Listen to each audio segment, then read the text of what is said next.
Reading to nephew, the phantom toll booth with the fan on. Chapter 10.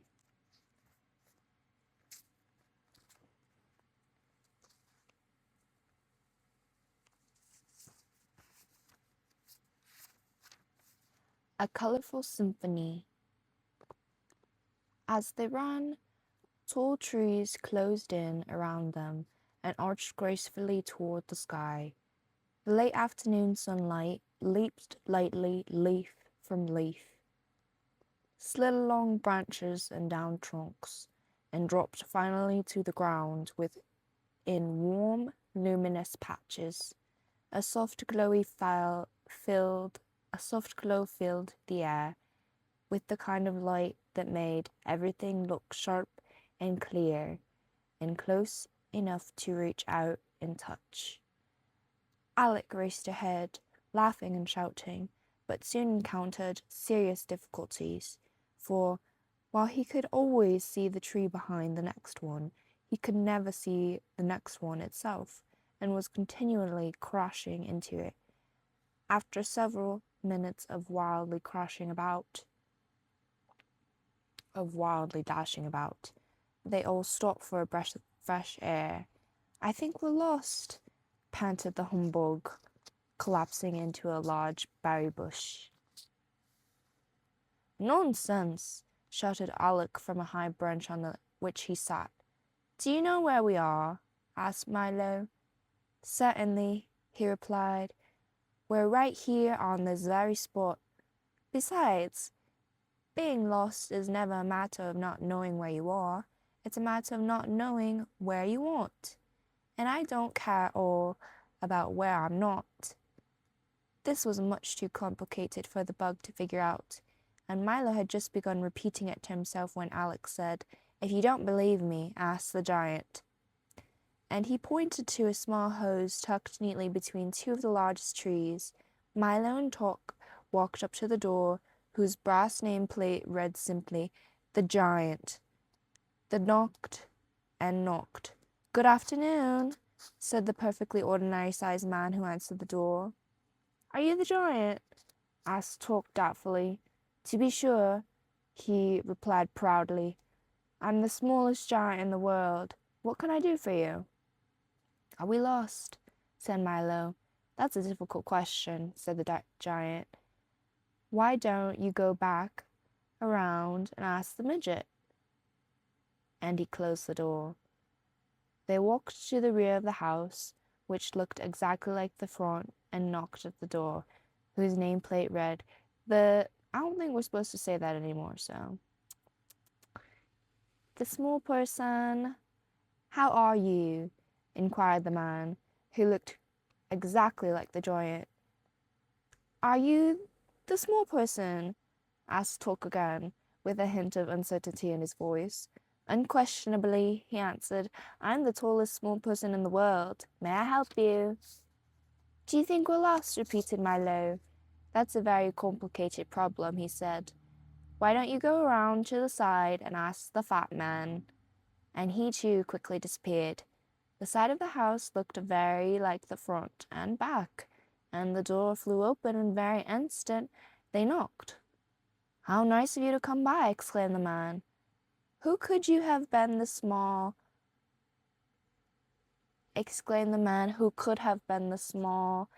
man's twin brother?"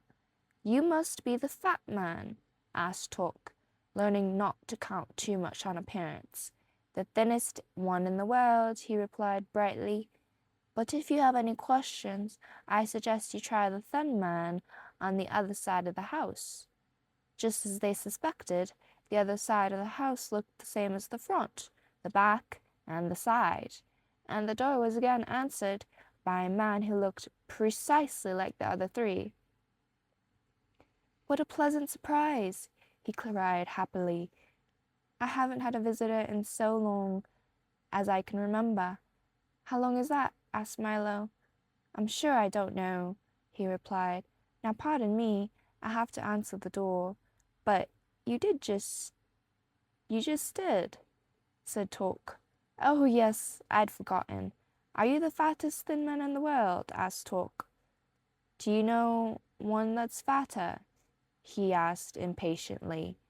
I think you're all the same man, said Milo emphatically. Shh, he cautioned, putting his fingers up to his lips and drawing Milo closer. Do you want to ruin everything, you see? To tall men, I'm a small man, and to short men, I'm a giant. To the skinny ones, I'm a fat man, and to the fat ones, I'm a thin man. That way, I can hold 4 jobs at once. As you can see, though, I'm neither tall, nor short, nor fat, nor thin. In fact, I'm quite ordinary. But there are so many ordinary men that no one asks their opinion about anything. Now, what is your question? Are we lost? Asked Milo once again. Said the man, scratching his head. I haven't had such a difficult question in as long as I could remember. Would you mind repeating it? It slipped my mind. Milo asked the question again. My, the man mumbled. I know one thing for certain. It's much harder to tell whether you are lost than whether you were lost. For on many occasions, where you're going is exactly where you are. Where you're going is exactly where you are. On the other hand, you often find that where you've been is not at all where you should have gone, and since it's much more difficult to find your way back from some place you've never left, I suggest you go there immediately, then decide. If you have any more questions, please ask the giant. And he slammed his door and pulled down the shade. I hope you're satisfied, said Alec, when they'd returned from his house, and he'd bounced to his feet, bent down to awaken the snoring humbug, and started off, more slowly this time, in the direction of a large clearing. Do many people live here in the forest? Asked Milo as they trotted along together. Oh, yes, they live in a wonderful city called Reality, he announced, smashing into one of the smaller trees and sending a cascade of nuts and leaves into the ground. It's right this way. In a few more steps, the forest opened before them, and off to the left, a magnificent metropolis appeared. The rooftops shone like mirrors, the walls glistened with thousands of precious stones, and the broad avenues were paved in silver. Is that it? Shouted Milo, running toward the shining streets. Oh no, that's only illusions, said Alec. The real city is over there. What are illusions? Asked Milo, for it was the loveliest city he had ever seen. Illusions, explained Alec, are like mirages. And realizing that didn't help much, he continued, and mirages are things that aren't really there, that you can see very clearly. How can you see something that isn't there? Yawned the humbug, who wasn't fully awake yet. Sometimes it's much simpler than seeing things that are, he said. For instance, if something is there, you can only see it with your eyes open, but if it isn't there, you can see it just as well with your eyes closed. That's why imaginary things are often easier to see than the real ones. Then where is reality? Barked Talk. Right here, cried Alec, waving his arms. You're standing in the middle of Main Street. They looked around very carefully. Talk sniffed suspiciously at the wind, and the humbug gingerly stabbed his cane in the air. But there was nothing at all to see. It's really a very pleasant city, said Alec as he strolled down to see the street, pointing out several of the sights which didn't seem to be there, and tipping his cap to the passer-bys. There were great crowds of people rushing along with their heads down, and they all appeared to know exactly where they were going as they darted down and around the non-existent streets, in and out of the missing buildings. I don't see any city, said Milo very softly. Neither do they, Alec remarked sadly, but it hardly matters, for they don't miss it at all. It must be very difficult to live in a city you can't see, Milo insisted. jumping aside as a line of cars and trucks went by. Not at all. Once you get used to it, said Alec.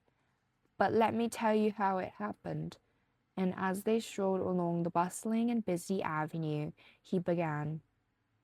Many years ago, on this very spot, there was a beautiful city of fine houses and inviting spaces, and no one who lived here was ever in a hurry.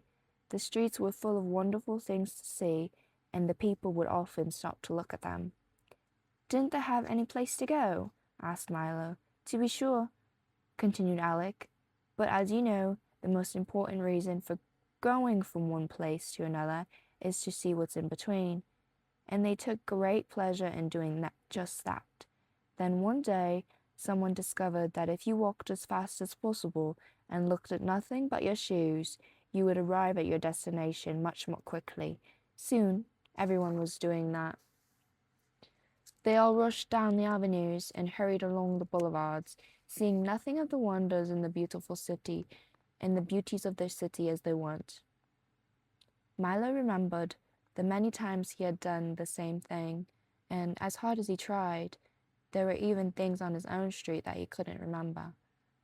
No one paid any attention to how things looked, and as they moved faster and faster, everything grew uglier and dirtier, and everything grew uglier and dirtier and dirtier. They moved faster and faster, and at last a very strange thing began to happen because nobody cared. The city slowly began to disappear. Day by day, the buildings grew fainter and fainter, and the streets faded away until at last it was entirely invisible. There was nothing to see at all. What did they do? The humbug inquired. Suddenly, taking an interest in things. Nothing at all, continued Alec. They went right on living here just as they'd always done. In the houses they could no longer see on the streets which had vanished, because nobody had noticed a thing, and that's the way they lived to this very day. Hasn't anyone told them? Asked Milo. It doesn't do any good, Alec replied, for they can never see what they're in too much of a hurry to look for. Why don't they live in illusions? Suggested the humbug. It's much prettier. Many of them do, he answered, walking in the direction of the forest once again. But it's just as bad to live in a place where what you do see isn't as it is to live in one where what you don't see is. Perhaps you can have one city as easy to see as illusions and as hard to forget as reality, Milo remarked. That will happen when you bring back rhyme and reason, said Alec, smiling, for he had seen right through Milo's plans. Now let's hurry, or we'll miss the evening concert. They followed him quickly up a flight of steps which couldn't be seen and through a door which didn't exist. In a moment, they had left reality, which is sometimes a hard thing to tell, and stood in completely different parts of the forest. The sun was dropping slowly from sight, and stripes of purple and orange and crimson and gold piled themselves on top of the distant hills. The last shafts of light waited patiently for a flight of wrens to find their way home, and a group of anxious stars had already taken their places. Here we are, cried Alec, and with a sweep of his arm he had pointed towards an enormous symphony orchestra. Isn't it a grand sight? There were at least 1,000 musicians ranged in a great arc before them. To the left, right, were violins and cellos, whose bows moved in great waves. And behind them, in numberless profusion, the piccolos, flutes, clarinets, oboes, bassoons, horns, trumpets, trombones, and tubas were all playing at once.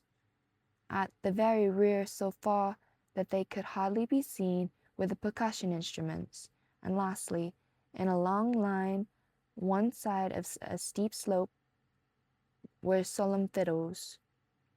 On a high podium in front stood the conductor, a tall, gaunt man with dark, deep-set eyes and a thin mouth placed carelessly between his long, pointed nose and his long, pointed chin. He used no baton, but conducted with large, sweeping movements which seemed to start at his toes and work slowly up his body and along his slender arms and finally at the tips of his graceful fingers. "I don't hear any music," said Milo. "That's right," said Alec. "You don't listen to this concert, you watch it. Now pay attention." As the conductor waved his arms, he molded the air like handfuls of soft clay, and the musicians carefully followed his every direction. "What are they playing?" asked Torque, looking up inquisitively at Alec. "The sunset, of course. They play it every evening about this time." "They do?" said Milo quizzically. "Naturally," answered Alec. "And they also play morning, noon, and night, when of course it's morning, noon, or night. Why, there wouldn't be any color in the world unless they played it. Each instrument plays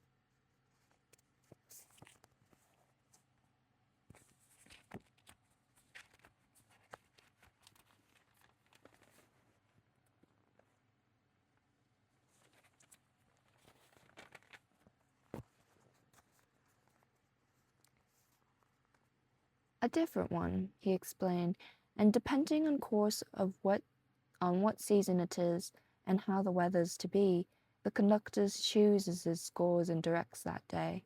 But watch, the sun has almost set, and in a moment you can see Ask Chroma himself." The last colors slowly faded from the western sky, and as they did, one by one, the instruments stopped, until only the bass fiddles in the somber slow movement were left to play the night, and a single set of silver bells brightened the constellations. The conductor let his arms fall limply at his sides and stood quite still as the darkness claimed the forest. "That was a very beautiful sunset," said Milo, walking to the podium. "It should be," was the reply. "We've been practicing since the world began." And reaching down, the speaker picked Milo off the ground and set him on the music stand. "I am Cromer the Great," he continued, gesturing broadly with his hands, "conductor of color, maestro of pigment, and director of the entire spectrum." "Do you play all day long?" asked Milo when he had introduced himself. "Ah, yes, all day, every day," he sang out, then pirouetted gracefully around the platform. "I rest only at night, and even then they play on." "What would happen if you stopped?" asked Milo, who didn't quite believe that color happened that way. "See for yourself," roared Chroma, and he raised both hands over his head. Immediately, the instruments that were playing stopped, and at once all color vanished. The world looked like an enormous coloring book that had never been used. Everything appeared in simple black outlines, and it looked like as if someone had set with a set of paints the size of a house and a brush as wide could stay happily occupied for years. Then Chroma lowered his arms. The instruments began again, and the color returned.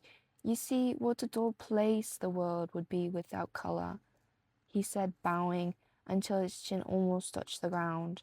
"But what a pleasure to lead my violins in the serenade of spring green, or hear my trumpets blare out the blue sea, then watch the oboes tint it all in warm yellow sunshine. And rainbows are best of all, and blazing neon signs, and taxicabs with stripes, and the soft muted tones of a foggy day. We play them all." As Chroma spoke, Milo sat with his eyes open wide, and Alec and Torque and the humbug looked on in wonder. "Now, I really must get some sleep," Chroma yawned. "We've had lightning, fireworks, and parades for the last few nights, and I've had to be up to conduct them. but tonight is sure to be quiet." Then putting his large hand on Milo's shoulder, he said, "Be a good fellow and watch my orchestra till morning, will you? And be sure to wake me at 5:23 for the sunrise. Good night, good night, good night." With that, he leaped from his podium and in 3 long steps vanished into the forest. "That's a good idea," said Talk, making himself comfortable in the grass, and the bug grumbled himself quickly to sleep, and Alec stretched out in mid-air. And Milo, full of thoughts and questions, curled up on the pages of tomorrow's music and eagerly awaited the dawn. 11. Discord and din.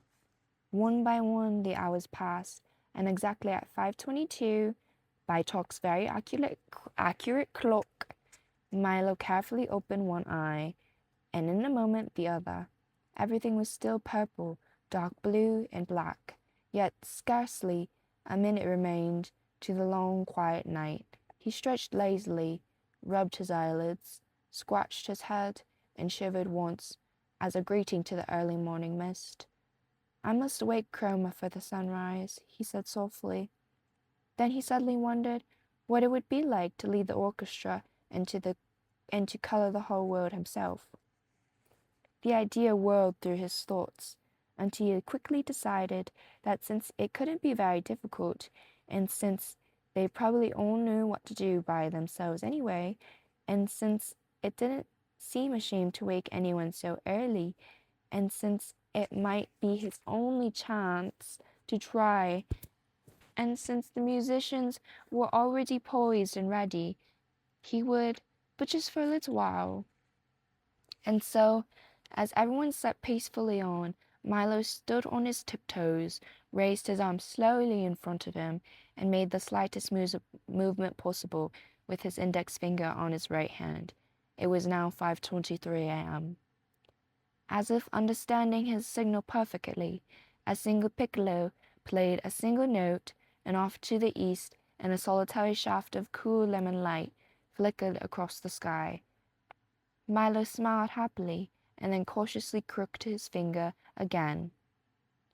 This time, 2 more piccolos and a flute joined in, and 3 more rays of light danced lightly into view. Then with both hands he had made a great circular sweep in the air, and watched with delight as all musicians began to play at once. The cellos made the hills glow red, and the leaves grass were tipped with a soft pale green as the violins began their song. Only the bass fiddles rested as the entire orchestra washed the forest in color. Milo was overjoyed because they were all playing for him, in the way they should. Won't Chroma be surprised, he thought, signaling the musicians to stop. "I'll wake him now."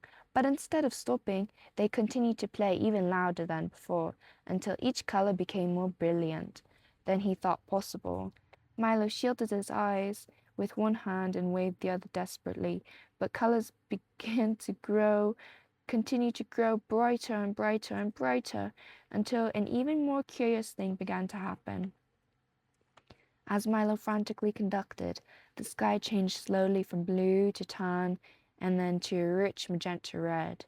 Flurries of light green snow began to fall, and the leaves on the trees and bushes turned a vivid orange. All the flowers suddenly appeared black. The grey rocks became a lovely soft chartreuse, and even peacefully sleeping Talk changed from brown to a magnificent ultramarine. Nothing was the color it should have been, and yet the more he tried to straighten things out, the worse they became. "I wish I hadn't started," he thought unhappily, as a pale blue blackbird flew by. "There doesn't seem to be any way to stop them." He tried very hard to do everything just the way Chroma had done, but nothing worked. The musicians played on, faster and faster, and the purple sun raced quickly across the sky. In less than a minute, it had set once more in the west, and then, without any pause, risen again in the east. The sky was now quite yellow, and the grass a charming shade of lavender. 7 times the sun rose, and almost as quickly disappeared as the colors kept changing. In just a few minutes, a whole week had gone by. At last, the exhausted Milo, afraid to call for help on the verge of tears, dropped to his hands to his sides. The orchestra stopped, the colors disappeared, and once again it was night. The time was 5:27 a.m. "Wake up, everybody! Time for a surprise!" he shouted with relief, and quickly jumped from the music stand. "What a marvelous rest," said Chroma, striding to the podium. "I feel as though I slept for a week. My, I see we're a little late this morning. I'll have to cut my lunch hour short by 4 minutes." He tapped for attention, and this time the dawn proceeded perfectly. "You did a fine job," he said, patting Milo on the head. "Someday I'll let you conduct the orchestra by yourself." Torque wagged his tail proudly, but Milo didn't say a word, and to this day no one knows of the lost week but a few people who had happened to be awake at 5:23 on that very strange morning. "We'd better be getting along," said Torque, whose alarm had begun to ring again, "for there's still a long way to go." Chroma nodded a fond goodbye as they all started to walk back to the forest, and in honor of the visit, he made all the wildflowers bloom in a breathtaking display. "I'm sorry you can't stay any longer," said Alec sadly. "There's so much more to see in the forest of sight, but I suppose there's a lot to see everywhere. If only you keep your eyes open." They walked for a while, all silent in their thoughts, until they reached the car, and Alec drew a fine telescope from his shirt and handed it to Milo. "Carry this with you on your journey," he said softly, "for there is so much worth noticing that often escapes the eye. Through it you can see everything from the tender moss in the sidewalk crack to the glow of the farthest star, and most important of all, you can see things as they really are, not just as they seem to be. It's my gift to you." Milo placed the telescope carefully in the glove compartment and reached up to shake Alec by the hand. Then he stepped on the starter and with his head full of strange new thoughts, drove out the far end of the forest. The easy rolling countryside now stretched before them in a series of dips and rises that leaped up one side of each crest and slid gently down the other, in a way that made their stomachs laugh and faces frown. As they topped the brow of the highest hill, a deep valley appeared ahead. The road, finally making up its mind, plummeted down, as if anxious to renew acquaintance with the sparkling blue stream that flowed below. When they reached the floor of the valley, the wind grew stronger as it funneled through the rocks, and directly ahead a bright-colored speck grew larger and larger. "It looks like a wagon," cried Milo excitedly. "It is a wagon, a carnival wagon," seconded Torque. "And that's exactly what it is, parked at the side of the road, painted bright red, and looking quite deserted. On its side, in the enormous white letters, bordered in black, was the inscription, Cacophonous, Discord, and below, in slightly smaller black letters, bordered in white, was Doctor of Dissonance. "Perhaps if someone's at home, he might tell us how far we have to go," said Milo, parking next to the wagon. He tiptoed timidly up the 3 wooden steps to the door, tapped lightly, and leaped back in fright.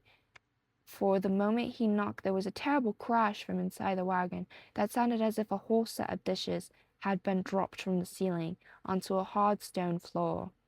At the same time, the door flew open, and from the dark interior, a hoarse voice inquired, "Have you ever heard a whole set of dishes drop from the ceiling onto a hard stone floor?"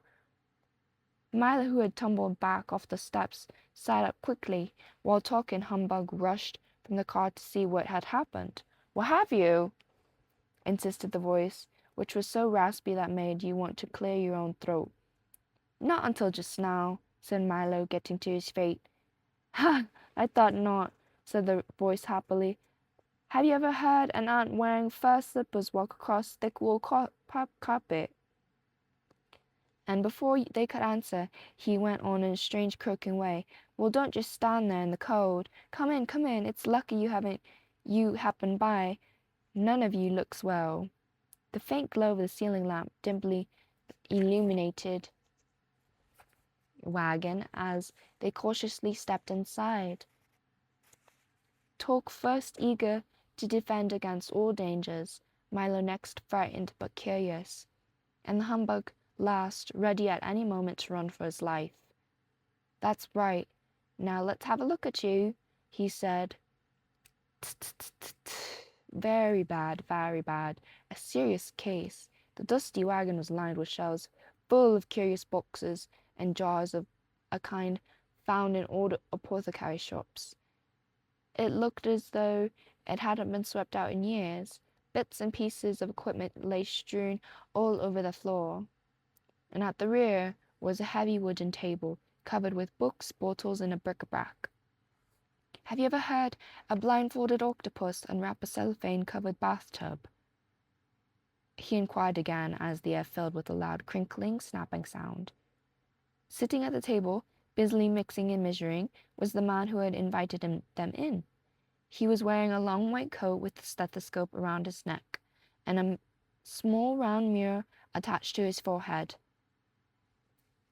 And the only really noticeable things about him were his tiny mustache and his enormous ears, each of which was fully as large as his head. Are you a doctor? Asked Milo, trying to feel as well as possible. I am Cacophonus, a discord, doctor of dissonance, roared the man. As he spoke, several small explosions and a grinding crash were heard. What does the A stand for? Stammered the nervous bug, too frightened to move. As loud as possible, bellowed the doctor, and two screeches and a bump accompanied his response. Now step a little closer and stick out your tongues. Just as I suspected, he continued, opening a large, dusty book and thumbing through the pages. You're suffering from a severe lack of noise.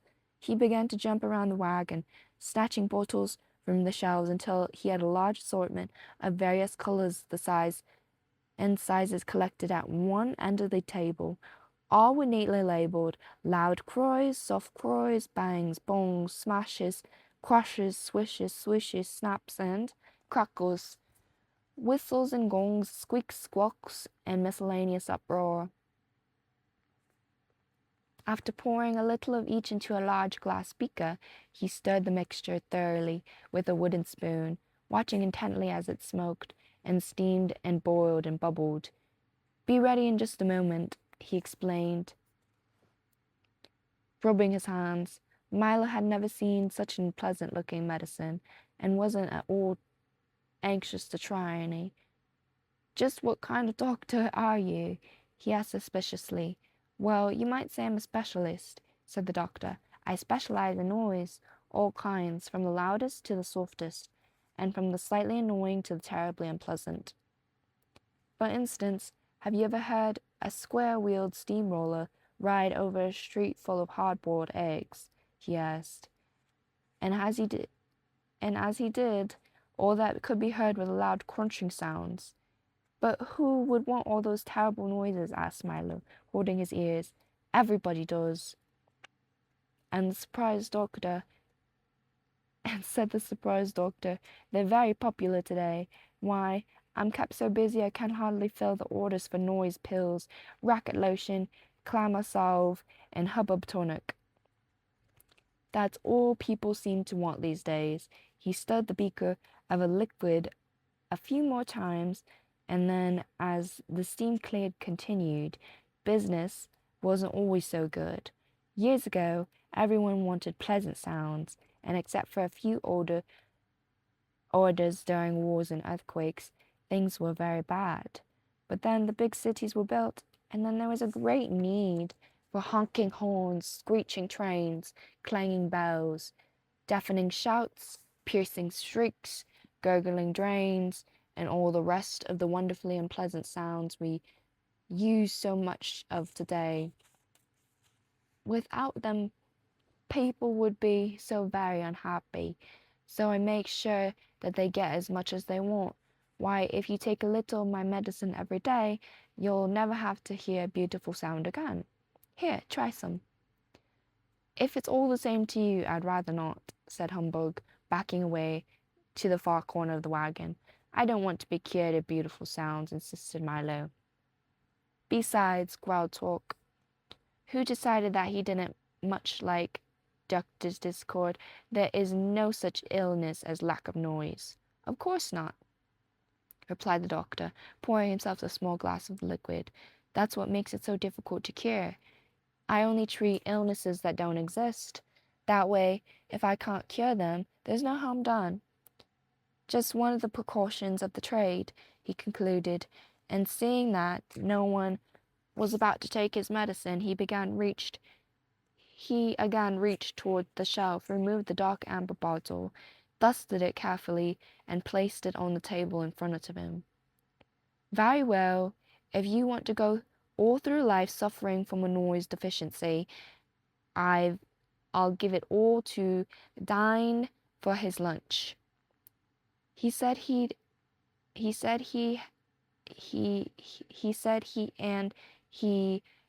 uncorked the bottle with a hollow-sounding puff.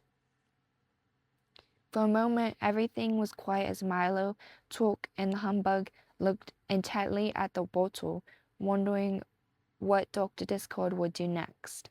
Then very faintly, at first they heard a low rumbling that sounded miles away. It grew louder and louder, and closer and closer and closer, until it became deafening, ear-splitting roar that seemed to be coming from inside the tiny bottle. Then from the bottle, a thick bluish smoke spiraled to the ceiling, spread out, and gradually assumed the shape of the thick bluish smoke with hands, feet, bright yellow eyes, and a large frowning mouth. As soon as the smoke had gotten completely out of the bottle, it grasped the beak of the liquid, tilted back what would have been its head, as if it had already had one, and drank it all in 3 gulps. Ah, that was good, master, he bellowed, shaking the whole wagon. I thought you'd never let me out. Terribly cramped in there. This is my assistant, the awful Dine, said Dr. Discord. You must forgive his appearance, for he really doesn't have any, you see. He is an orphan who I raised myself without benefit of governess or any assistance, for no nurse is a good nurse, interrupted by Dine, doubling up with laughter. If you can imagine a thick bluish smoke doubling up with laughter. For I found him, continued the doctor, ignoring outbursts, living alone and unwanted in an abandoned soda bottle, without family or relatives. No niece is good niece, roared the Dean again, with a laugh that sounded like several sirens going off at once, and he slapped at where his knee should have been. And brought him here, continued the exasperated Discord, where despite his lack of shape or features, I trained.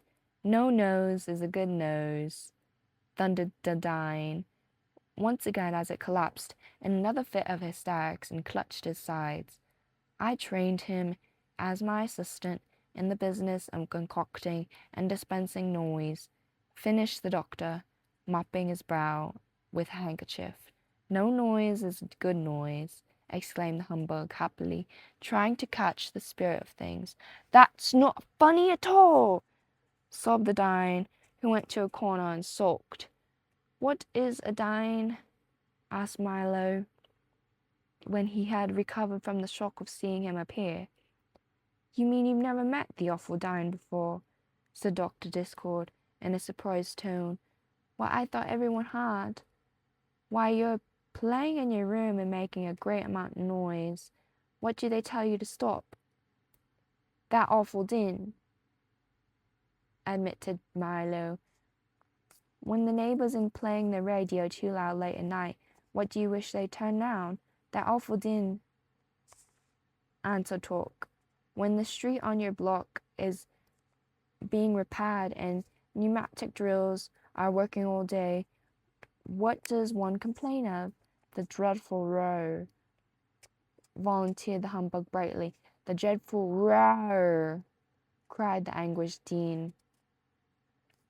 Was my grandfather. He perished in the great silence epidemic of 1712. Milo felt so sorry for the unhappy dean that he gave himself his handkerchief, which he immediately covered in bluish smoggy tears. Thank you, groaned the dean. That's very kind, but I certainly can't understand why you don't like noise. He said, why, I heard an explosion last week that was so lovely. I cried for 2 days. The very thought of it upset him so much that he began to sob all over again in a way that sounded almost exactly like a handkerchief of fingernails being scratched across a mile-long blackboard. He buried his head in the doctor's lap. He's very sensitive, isn't he? Asked Milo, trying to comfort the emotional dean. It's true, agreed Dr. Discord. But he's right, you know. For noise is the most valuable thing in the world. King Azaz says words are, says Milo. Nonsense, the doctor roared. Why, when a baby wants food, how does he ask?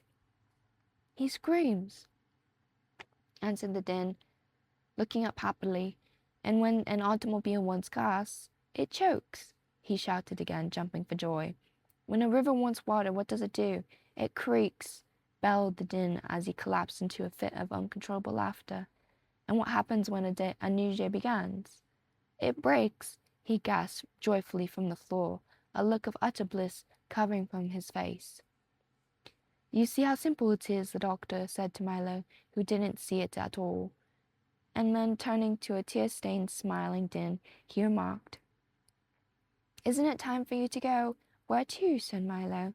Perhaps we're going the same way. I think not, the din replied, picking up an armful of empty sacks from the table, for I'm going on my noise collection rounds. You see, once a day I travel throughout the kingdom and collect all the wonderfully, horribly, and beautifully unpleasant sounds and noises that have been made, pack them into my sacks, and bring them back here for the doctor to make his medicines from. And a good job he does, said Dr. Discord, pounding his fist on the table. So wherever the noise is, that's where you'll find me, said Din, with his appreciative smile. And I must hurry along, but I understand that today there's to be a screech, several loud crashes, and a bent pandemonium. And in which direction are you going? Asked the doctor, mixing another brew. To Digitopolis, replied Milo. How unfortunate, he said as the din shuffled toward the door. How very unfortunate. For then you must pass through the Valley of Sound. Is that bad? Asked the perpetually worried humbug. Din paused in the doorway with a look of extreme horror on his almost featureless face, and the doctor shuddered in a way that sounded very much like a fast-moving freight train being derailed into a mountain of custard. Well, you might ask, for you will find out soon enough, was all he would say as he sadly bade them farewell, and the din galloped off on his rounds. Bye!